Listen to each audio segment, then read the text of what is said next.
Kailangan ng mga tao at kailangan natin laging may katuwang at katulong sa buhay. How the beggar was blessed. Ang ating pag-aaral. Turuan niyo po kami, Panginoon, na matuto sa karanasan ng mga nauna na sa amin.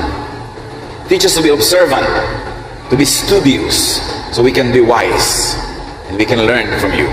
And now equip us to understand your message for us today. We ask you to be our preacher, our teacher, our healer, and friend. Lead us unto greater knowledge of you. Unlock for us and open the door to your blessings. Father, we seek you in the name of your Son, Jesus. Acts 3:1-10. Minsan, nagpunta si Pedro at Juan sa templo. 3:00 ng hapon noon, ang oras ng pananalangin. Sa pintuan ng templo na tinatawag na Pintuang Maganda, ay may isang lalaking lumpo mula pa nang ito'y isilang. Dinadala ito sa templo araw-araw upang mamalimos sa mga taong pumapasok doon. Nang makita nito sina Pedro at Juan na papasok sa templo, siya'y humingi ng limos. Tinitigan siya ng dalawa at sinabi ni Pedro sa kanya, "Tingnan mo kami." Tumingin nga siya sa kanila sa pag-asang siya'y lilimusan. Ngunit sinabi ni Pedro, "Wala akong pilak o ginto, ngunit may iba akong ibibigay sa iyo.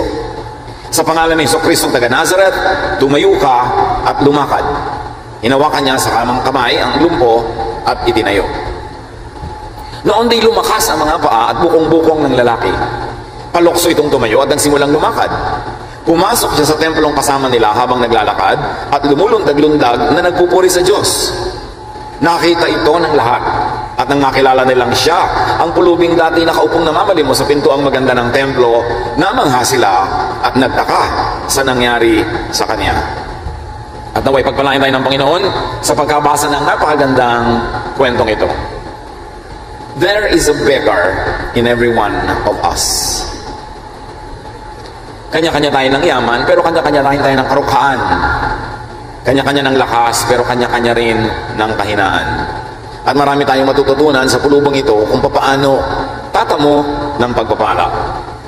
How the beggar was blessed. And now we will reread it in the contemporary English version. Acts 1:1-2. The time of prayer was about 3 o'clock in the afternoon, and Peter and John were going into the temple. A man who had been born lame was being carried to the temple door. Each day he was placed beside this door, known as the Beautiful Gate. He sat there and begged from the people who were going in. Isang magandang nakita at maobserbahan sa pulubing ito, the beggar had helpers. He had carriers that brought him to the place of blessing.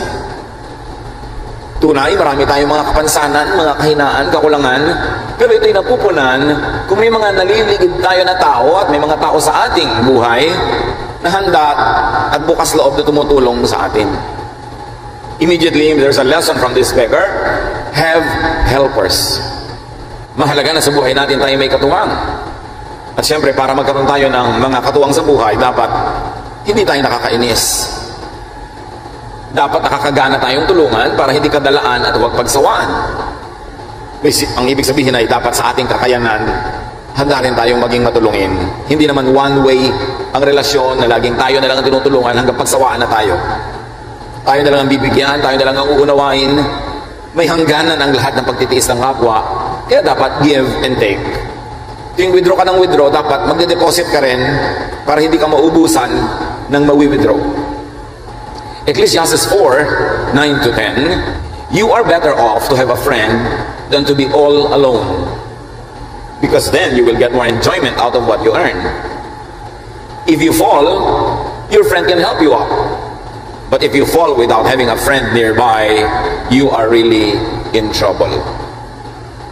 Ang matatalinong tao ay patuloy na nakikipagkaibigan at patuloy nila na sinusustena ang kanilang friendships. Hindi nila inaabuso ang mabait. Hindi nila ninanakawan ang nagtitiwala.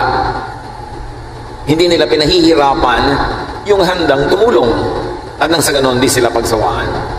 One lesson from this beggar: invite, have, and keep helpers in your life.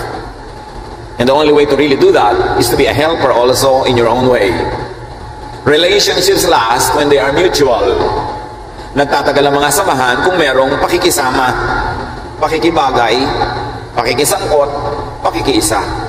Hindi yung ikaw lang ng ikaw ang tumatanggap ng pagpapala at lahat ng nasa paligid mo ang nauubusan kabibigay.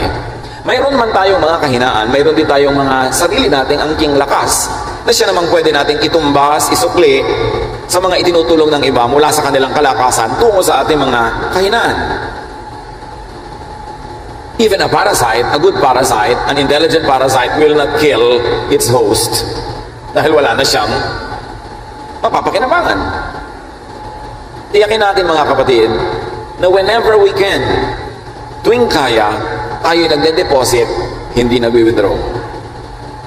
Na nagwi-withdraw lang tayo sa mga panahon na hindi na maiwasan at kailangan, at handang-handa tayong mag-deposit uli pag nabawasan na yung ating account. And I'm not talking about only money, but about our relationships with people. Yung iniinis mo ang tao, nagwi-withdraw ka. Yung pinapagod mo siya, nagwi-withdraw ka. Yung may hinihingi ka, nagwi-withdraw ka. Kailan ka naman magde-deposit? The beggar was in the right place at the right time. Another lesson to learn. He was at the temple door. He was in the path of blessings.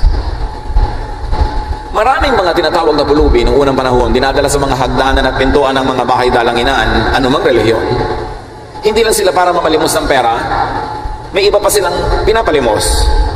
Inaasahan nila na may dadaan ng mga banal na tao, at sa paniniwala nga nung iba, madaanan lang sila ng anino ng mga banal na taong ito na pupunta sa dambana upang manalangin sa bathala. Sila'y mapagpapala na. Hindi lahat ng pulubi sa pintuan at paanan at hagdanan ng mga templo ay pera ang habol. Although marami, yun ang kailangan. Pero marami din naghahanap ng himala, naghahanap ng lunas o kaya ipayo mula sa mga dalubhasa at mga pantas na tao na pupunta sa dambana upang manambahan at manawagan sa may likha. Kaya itong pulubing ito, napagpala nitong isang araw na ating pinag-uusapan dahil nasa tama siyang lugar. Lesson from this beggar: position yourself correctly. Lumagay ka kung saan dadaan ang pagpapala. Gusto mo palang magkatrabaho, alangan mang lagi ka nakahiga, hindi dadaan doon ang pagpapala. Gusto mong umani, nasa sugalan ka, hindi ka dadaanan ng pagpapala. Dapat nando ka sa taniman. Gusto mong magkaroon ng mga kaibigan, tapos nando ka sa daanan ng mga masungit, ng mga pintasera, ng mga chismosa, hindi dadaan ang pagpapala sa iyo doon. It's all a matter of positioning. Halaman man, kung ikaw ay orchid at nagpunta ka sa bilad na bilad ka sa araw, maluluoy ka kasi hindi doon ang pagpapala para sa iyo. May tama kang lugar. Isda man na pangtabang na tubig at nagpunta sa maalat na tubig ay mamamatay kasi hindi doon siya pagpapalain kundi sa tama niyang lugar. Dapat nasa tama kang lugar. Merong mga tao gusto magkapera pero hindi naman sila lumalagay sa lugar na nagtatrabaho sila, nagsisikhay, nagsisikap. Paano ka pupuntahan ng pera? Psalm 1:1, blessed is the one who does not walk in step with the wicked, or stand in the way that sinners take, or sit in the company of mockers. Kung gusto mo daw mapagpala ka, at pinagpala ang mga tao na hindi nakikilakad sa lakaran ng mga masama, nakikitayo sa tayuan, tambayan ng mga masama, at lalong hindi nakikiupo sa umpukan ng mga mapanlibak. Kasi wala doon ang pagpapala. Ano daw ang pagpapala? Tularan ang mga puno. Psalm 1:3, yung mga pinagpapala daw, they are like trees growing beside a stream. Trees that produce fruit in season and always have leaves. Those people succeed in everything they do.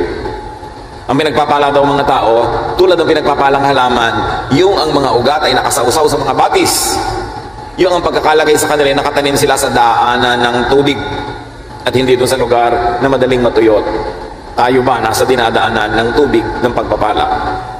Nakasausaw ba ang ugat mo sa mga pagpapala? It's a matter of location, location, location. Kanino ka nakikibarkada? Sino mga lagi mong kausap? Anong pinagpapapakinggan mo? Saan ka tumatayo, umuupo? Ang lahat ng yan ay magiging factors for you to be blessed or not. And of course, tatagdagan mo pa ng timing. Napakaganda ng timing ng pulubing ito nung araw na yon. Sa pagpapatuloy, Acts 1:3-4. The man saw Peter and John entering the temple and he asked them for money. But they looked straight at him and said, "Look at us." Dumadating pa lang si Pedro at si Juan, na single out na sila, natukoy na sila nitong gulubi, at sa dalawang ito siya nakipagtitigan. At pagkatapos humingi siya ng limos. Pera ang hinihingi niya, pera ang pakay niya. Pera na kung ibigay man sa kanya nung araw na yon, mauubos din sa pagkain niya sa araw na yon, bukas mamamalimos na naman siya. Kailangan na naman niyang may magbuhat sa kanya para makarating siya doon sa lugar na yon. At pag titingin ni Pedro sa kanya, sabi sa kanya, tingnan mo nga kami. Para pag sinasabi ni Pedro, mukha ba kaming may pera? Titigan mo kami kung makakapagbigay kayo ng pera. So the beggar acknowledged and communicated his need by being in that spot. There was body language involved. The body language was saying, I need your help. And the beggar got the attention of the right people in the right way. Natingnan din siya. Mahalagang leksyon mga kapatid, put yourself in the attention and reach of the right people. Kaninong pansin ang iyong inaagaw? Sa pananamit mo lang, kaninong pansin ang gusto mo? Gusto mo ba yung pansin ng mga magnanasa sa'yo? Pwede yun, manamit ka ng ganon. Gusto mo ba yung pansin ng mga gagalang sa'yo? Di manamit ka rin ng ganon. Gusto mo ba yung pansin ng mga manlilibak sa'yo? Di magdamit ka na parang naglalakad na Christmas tree. Siguradong may maglilibak sa'yo noon. Kaninong pansin ang gusto nating matuon sa atin? Anong uri ng pansin ang gusto mo? Kasi the way you package yourself will attract the kind of attention you want. But do you really want the attention of thieves? Maglalakad ka sa mga lansangan, suot mo mga alahas, ang mamahal mong damit, ilalabas mo cellphone mo, ilalabas mo yung pocket, wallet mo na may pera. Kaninong pansin ang inaagaw mo? Di ba pansin ang mga magnanakaw? Is it right? Tama ba yung behavior na yon? Kaninong pansin ang hinahanap mo pag naglalakad ka sa 10 oras ng gabi? Liba na lang, kung galing ka sa trabaho, hindi mo na maiwasan. Pero kung maiiwasan, lumigpit ka na pag gabi na. Kasi pag gabi na, yung mga nagda-drugs, bangag na. Yung nagiinuman, lasing na. Handang-handa na sila na maging baliw. At ito ka, dadaan-daan sa tapat nila. Di ba naghahanap ka ng sakit ng katawan nun? Kaya makikita mo, napakaraming nabibiktima. Liba na lang, kailangan na sila sa lugar na yon, o hindi nila maiwasan. Kasi naman, nandun sila sa lugar din na yun. Nakakatawag ka ng pansin. So put yourself in the attention of the people who matter. What kind of attention do you want? Surely you can get an attention. Paglakad kang hubot-huwad, di ang daming pumansin sa'yo. Pero yung ba talaga ang gusto mong uri ng pagpansin sa'yo? Yung ang ingay-ingay ko pagpasok mo sa isang lugar, napansin ka nga, pero anong uri ng pansin? Paggalang ba yon? O ang liit-liit ng tingin sa'yo ng tao? We package ourselves correctly so that we can get the right attention from the right people. And here you need discernment. Kailangan manuri, kailangan makiramdam. Kaninong pansin ang gusto kong matuon sa akin? Acts 1, 5-7. The man stared at them and thought he was going to get something. But Peter said, I don't have any silver or gold, but I will give you what I do have. In the name of Jesus Christ from Nazareth, get up and start walking. Peter then took him by the hand and helped him up. Sabi ni Pedro, mukha ba kaming may pera? Tingnan mo nga kami. Wala kaming kapera-pera. Pero kung anong meron kami, ibibigay namin sa iyo. Sabi niya, sa ngalan ni Jesus sa taga Nazareth, tumayo ka dyan at nang matigil ka ng pamamalimos. Makapagtrabaho ka ng maayos, makapamuhay ka normally, at hinawakan niya ang kamay ng lumpong ito, itinayo siya. Nagpahawak naman ng lumpo, at kahit lumpo siya, ay umakmang tatayo nga. Kung kayo yung lumpo, all your life lumpo kayo, hindi kayo kahit kailan nakalakad at ni minsan walang nagbigay ng pag-asang makakalakad pa kayo, kaya ang kailangan nyo lang, konting barya. Sabi ng kaharap nyo, wala akong kapera-pera, pero ang ibibigay ko sa iyo, kung meron ako, tatanggapin nyo ba? O sasabihin nyo, wala ka naman palang pera, umalis ka dyan, kasi kaya nga ako pulubi, pera ang kailangan ko At pag may nagsabing sa ngalan ni Jesus sa taga Nazareth, tumayo ka, paano ako tatayo? Ang tagal-tagal ko na nakaupo dito, nakalugmok, hindi naman ako nakakatayo. Maraming tao hindi tumatanggap ng bagong pagpapala kasi nakasara ang utak nila sa bagong pagpapala.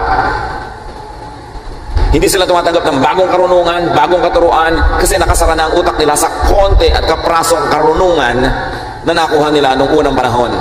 At hindi nila sa handang buksan ang puso nila sa mga bagong karunungan, mga bagong kaliwanagan, kaya hindi na nila tatanggapin. Anong ginawa ng pulubing ito? Umakmang tatayo. Handa siyang tanggapin yung ibinibigay sa kanya kahit hindi yon ang ine-expect niya. Be humble enough to receive help from sincere helpers. Lahat tayo nangangailangan ng tulong, panapanahon lang. Hindi ka dapat mapagmalaki, mapagmataas kung kailangan mo ng tulong at may nag-aalok naman. Napakahalaga na tayo ay marunong magpakumbaba.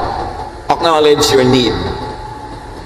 The mere fact that that man was there at the temple door begging was language enough. It was body language. It meant, I need help.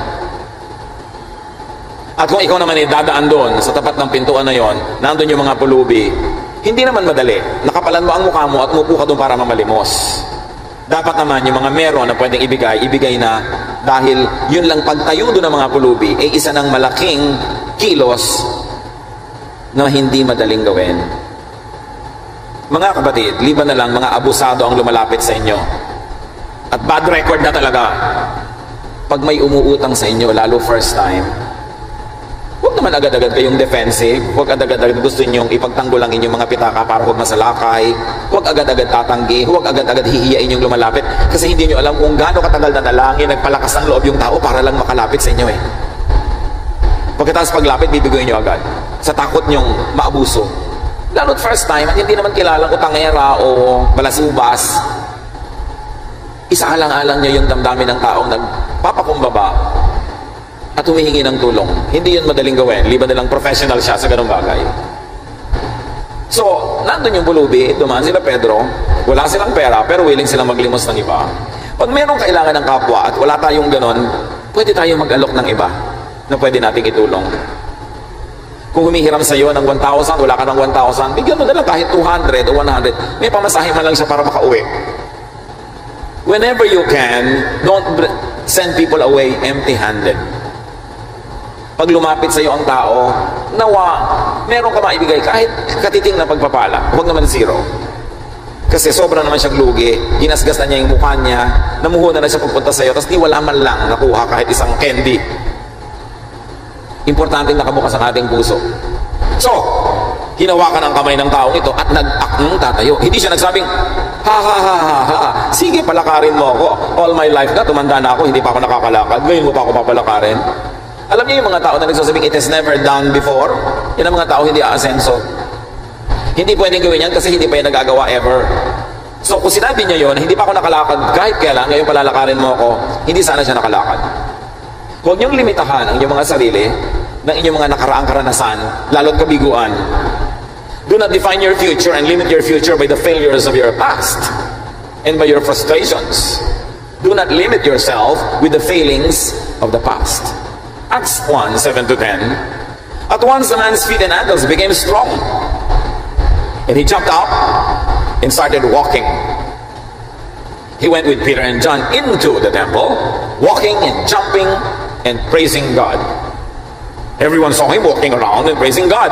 They knew that he was the beggar who had been lying beside the beautiful gate, and they were completely surprised. They could not imagine what had happened to the man. Tumayo ang lalaki at nakatayo nga. At oras na naramdaman niya na lumakas ang kanyang mga bukong-bukong, ang kanyang binti. Hindi lang siya tumayo, nagtatalon.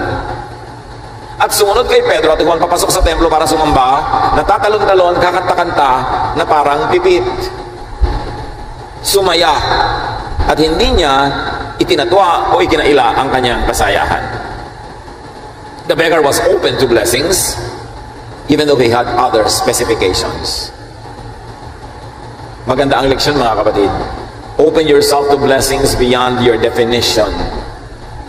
Hayaan nating lumampas sa mga dating bakod at hangganan ang ating utak, ang ating puso, ang ating kaalaman.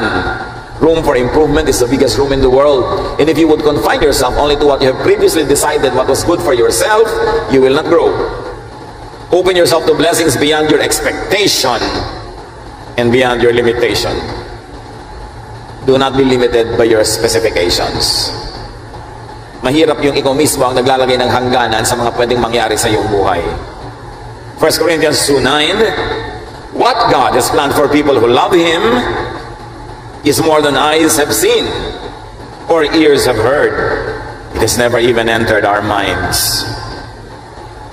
So niya, alam niyo ba kung ano mga plano ng Diyos para sa inyo?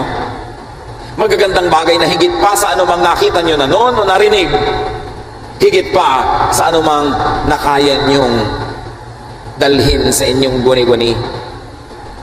In other words, you have no idea how much God is willing to give you.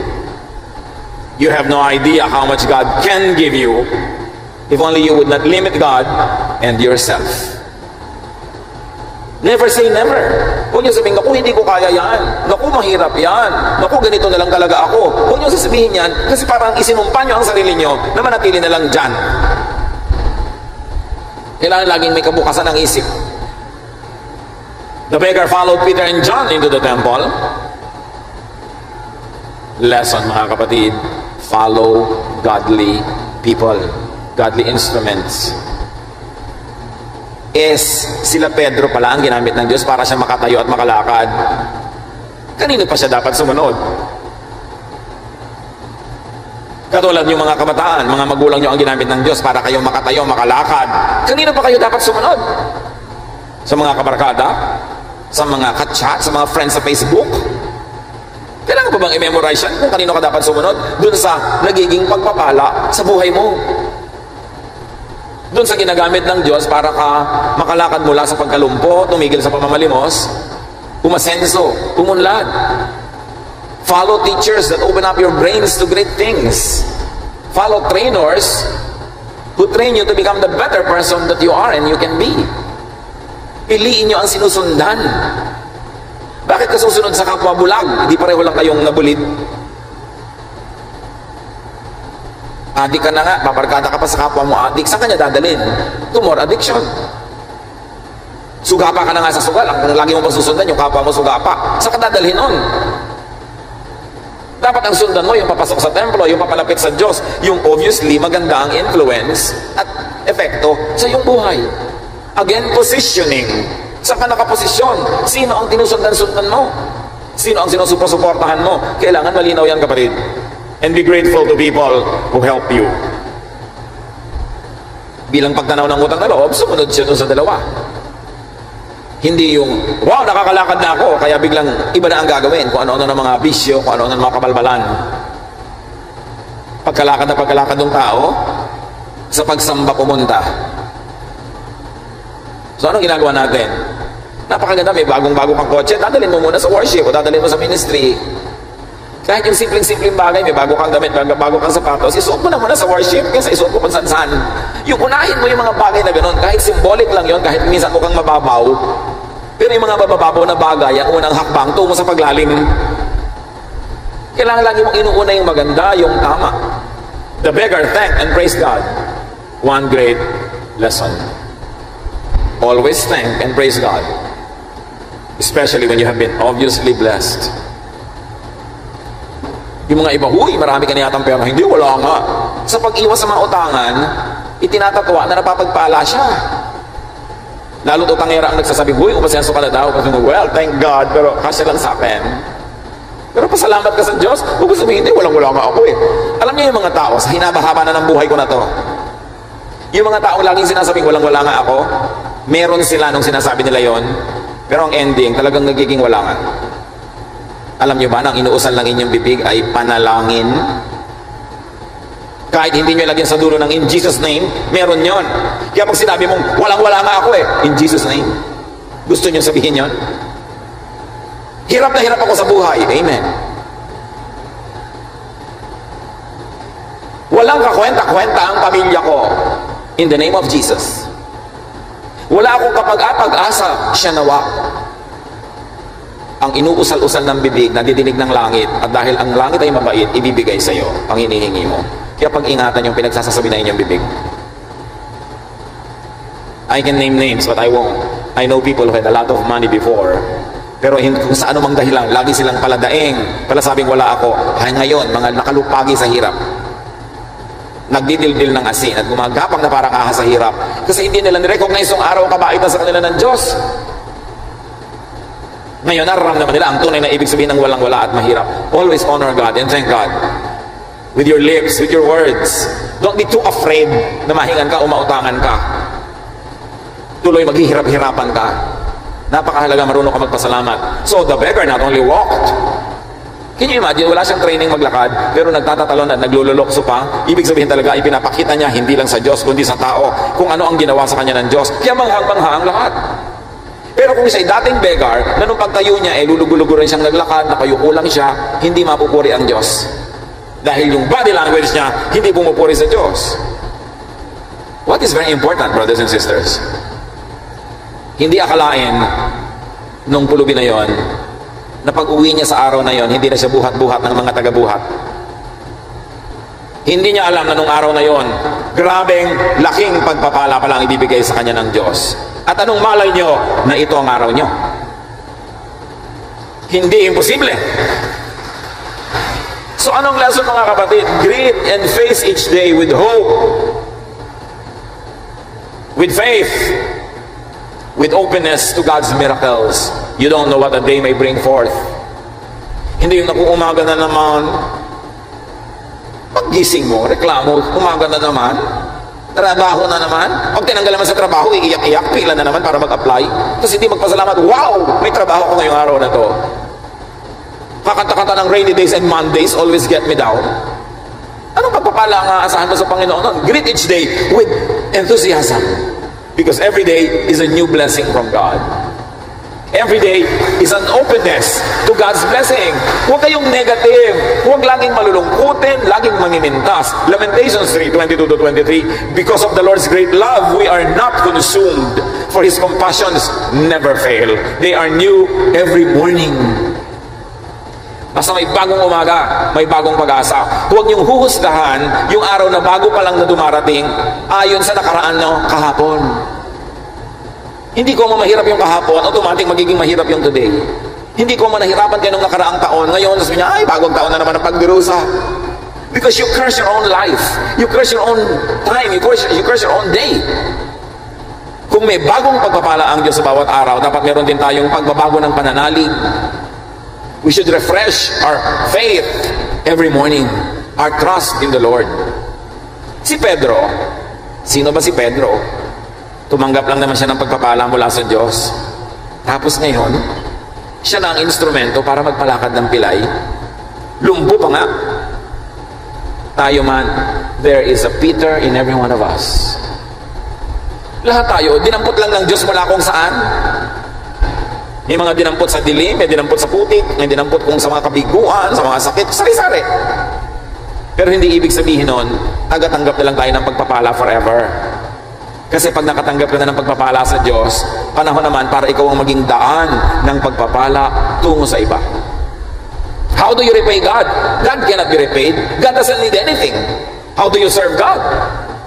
By serving the needy. By doing good to others. By becoming instruments of God to bring His ministry to people.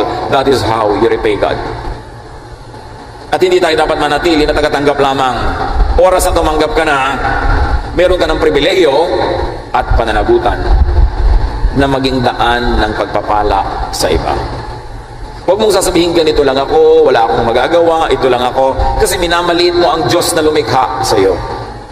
Minamaliit mo ang pagpapagaling at pagpapala ng Diyos sa iyo, tuwing minamaliit mo ang iyong sarili.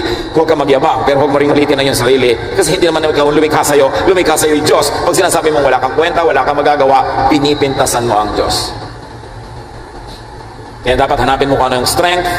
Kaya sabi ni Pedro, pera, wala kami niyan. Pero hindi naman kami walang-wala. Meron kami. At kung ano lang ang meron kami, yun ay ibibigay namin sa iyo. Hindi limos. How about walking? Can you imagine if you could be like Peter, enabling people to walk? Ibig niyo pa sabihin, Pastor, yung mga lumpod dyan, pwede kong balakarin. Pwede, physically. Pero hindi laging gano'n ang pagpapalakad sa lumpo. Maraming uri ng kalumpuhan. Merong mga tao na nakalugmok sa self-pity.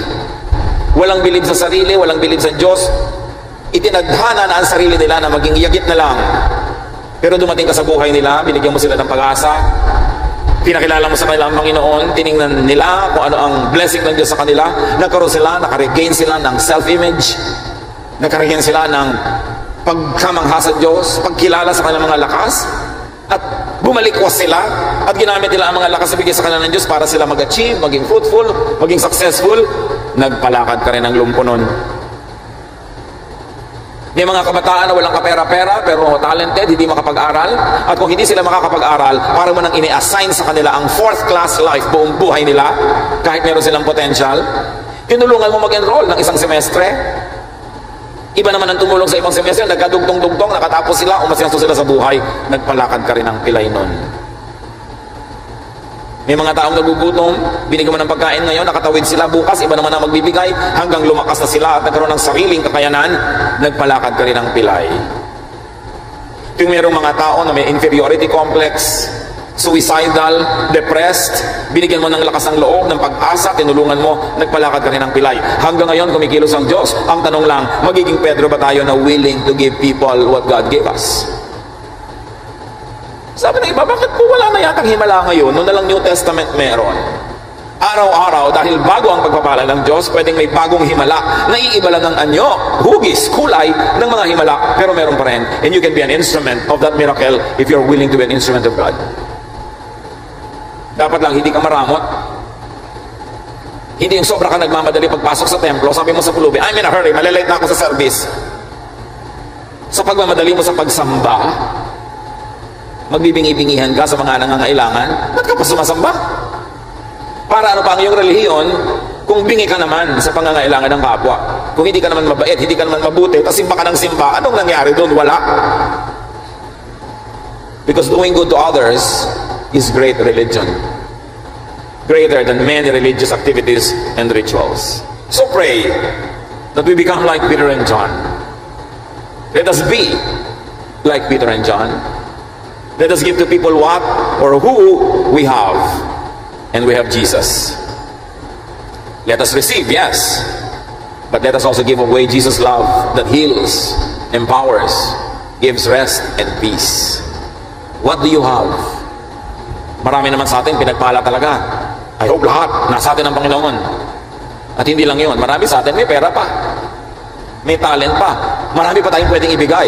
Dagdag doon sa ibibigay natin na si Jesus. Mabuti pa nga tayo ngayon kaysa kay Pedro at Juan eh. Hindi mo naman pwede sabihin walang-wala ka. Talagang mang walang-wala sila noon eh. Wala nga ibayad sa tax. Kaya sabi pa ni Jesus, manghuli ka ng isda, may iluluwang pera, yun na ibayad mo sa buwes. Kaya talagang wala silang pera noon dahil wala silang ginawang ibang livelihood. Pero tayo naman meron. So pwede pa tayong makatulong sa ibang paraan. But the most important thing is to have Jesus in your heart and then to give Jesus away. Ang isang malaking himala, si Jesus habang ipinapamigay mo, hindi na uubos. Lalong dumarami. So wag tayong maging kuripot sa pagpapamigay ng ating pananalig. Sino ang mga lumpo sa inyong bahay ngayon? Ano ang kalumpuhan nila? Sino ang mga lumpo sa ating mga kaibigan, kamag-anak, kasama sa trabaho o sa church? Ano ang kalumpuhan nila at anong kapangyarihang ibinigay sa inyo ni Jesus para kayo ang gamitin pagpapala para sila makalakad?